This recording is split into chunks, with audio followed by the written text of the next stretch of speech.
Assalamualaikum warahmatullahi wabarakatuh. Alhamdulillahirabbil alamin.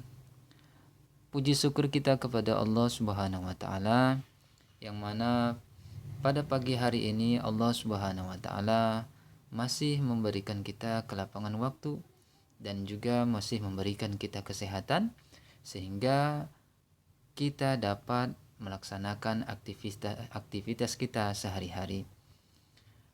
Anak-anak Ustadz sekalian, apa kabarnya?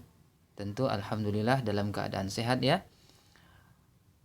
Hari ini Ustadz akan memberikan satu pelajaran yang berkaitan dengan huruf hijaiyah. Dan Ustadz ingatkan kembali, jangan lupa sebelum kita belajar, kita terlebih dahulu doa kepada Allah Subhanahu wa taala agar Allah Subhanahu wa taala memberikan kita kepahaman dalam menuntut ilmu. Bismillahirrahmanirrahim. Boleh diikuti. Raditu billahi rabba wa bil islami dina wa bi Muhammadin nabiyya wa rasulah. Rabbi zidni ilma warzuqni fahma wa amalan solihah. Mudah-mudahan dengan keberkahan doa ini Allah Subhanahu wa taala memberikan kita kemudahan untuk memahami pelajaran-pelajaran yang kita pelajari hari ini. Baik anak-anak Bapak sekalian atau anak-anak Ustadz sekalian, sebelumnya kita harus mengetahui apa itu huruf hijaiyah. Kita harus mengetahui apa itu huruf hijaiyah sehingga kita harus tahu betul, kita harus mengenal betul apa itu huruf hijaiyah sampai kita mampu menuliskan bagaimana huruf hijaiyah.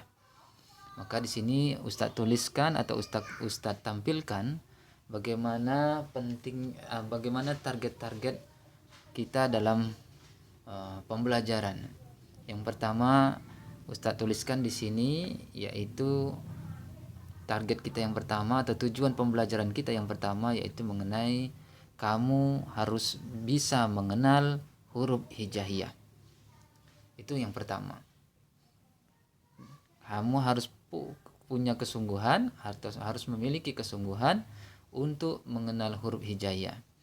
Yang kedua, kamu harus bisa menghafal huruf hijaiyah. Kamu harus bisa menghafal huruf hijaiyah. Yang ketiga, yaitu kamu harus bisa menuliskan bentuk-bentuk daripada huruf hijaiyah.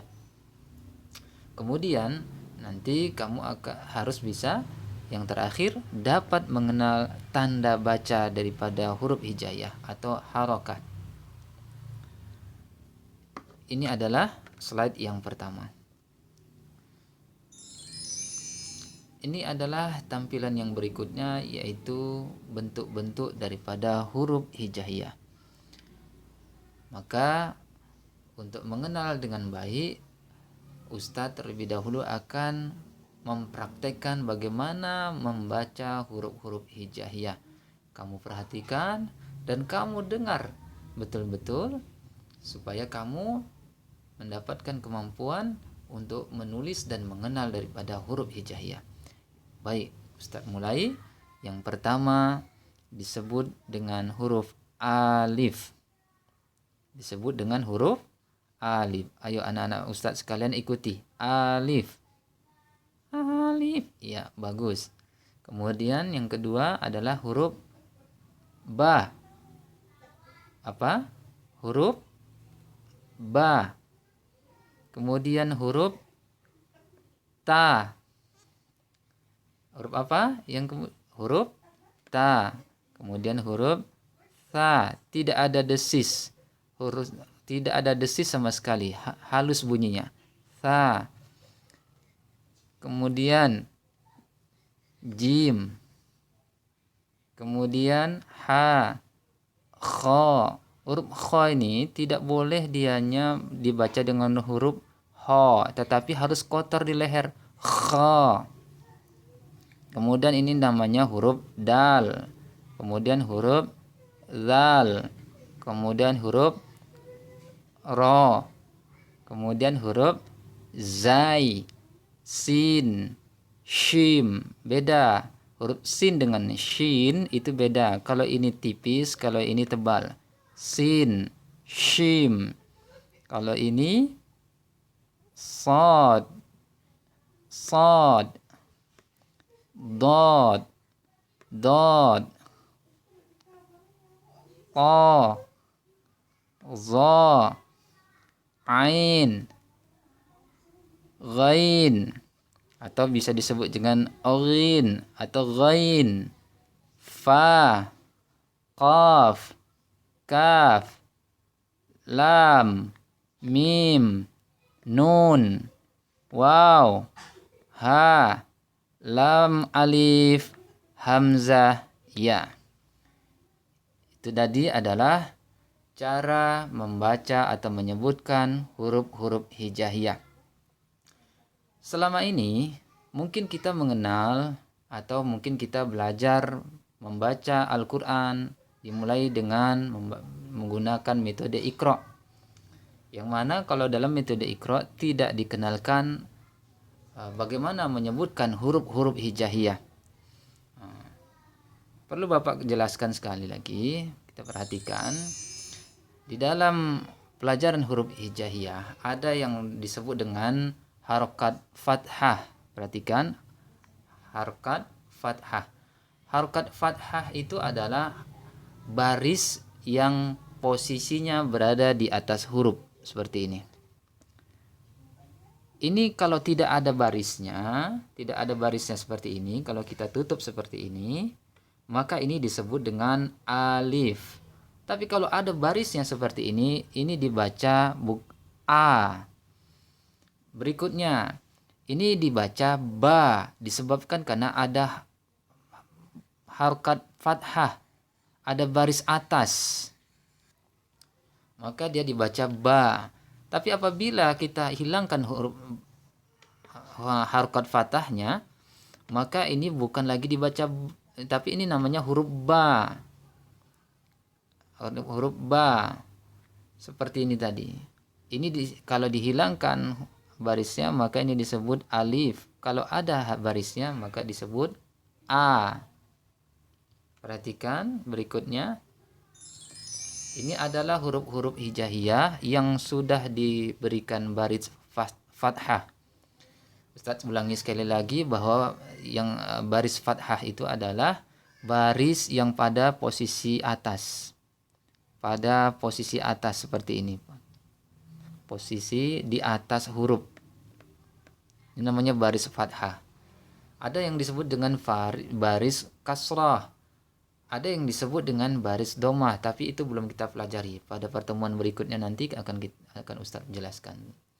Hari ini Ustaz hanya menjelaskan tentang harokat fathah atau baris fathah atau baris yang posisinya berada di atas huruf. Seperti ini. Maka kita baca satu-satu. Ini kita baca a, bukan, kalau hilang barisnya maka disebut alif. Kalau ada barisnya maka disebut a. Contohnya ini adalah dibaca dibaca da.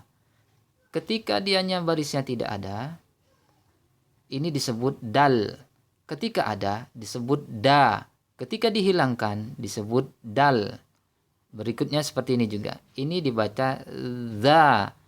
Tapi ketika barisnya ditutup, dihilangkan, maka ini dibaca zal. Ada L-nya. Zal. Contoh huruf ini. Ini dibaca sa. Tapi ketika barisnya dihilangkan, ini disebut sin. Paham anak Ustaz sekalian? Paham Ustaz. Berikutnya, ini disebut sya.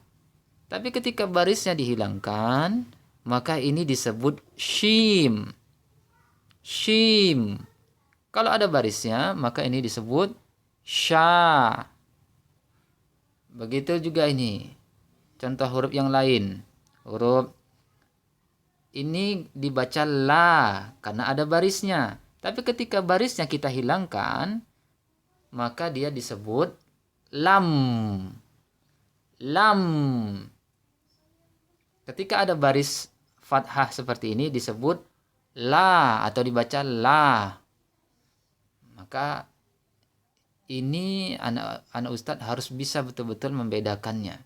Kalau ada barisnya dibaca apa, kalau tidak ada barisnya dibaca apa, ini harus betul-betul bisa dipahami. Bagi orang-orang tua murid, tolong dibantu anak-anaknya dengan bahasa orang tuanya, karena biasanya bahasa ibu ini lebih bisa dipahami oleh anak-anaknya. Tolong nanti dibantu. Kemudian slide berikutnya adalah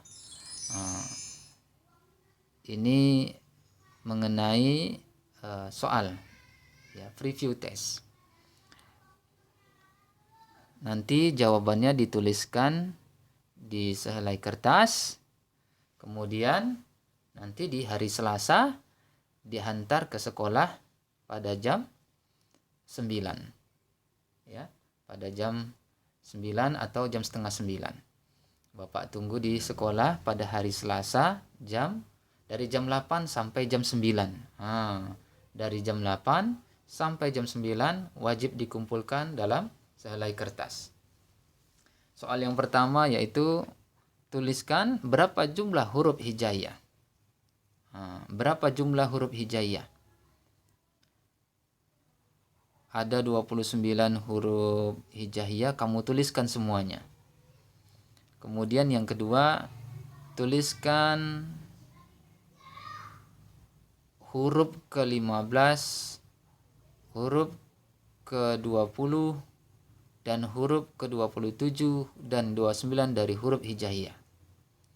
Kemudian yang ketiga yaitu tuliskan huruf ke-5, ke-8 dan ke-12 yang berbaris fathah. Kamu tuliskan huruf ke-5, huruf ke-8 dan ke-12 dari huruf hijaiyah yang dia ada baris atasnya. Kemudian soal yang keempat adalah bagaimana cara menulis huruf hijaiyah berikut ini. Perhatikan A. Kemudian bawahnya ada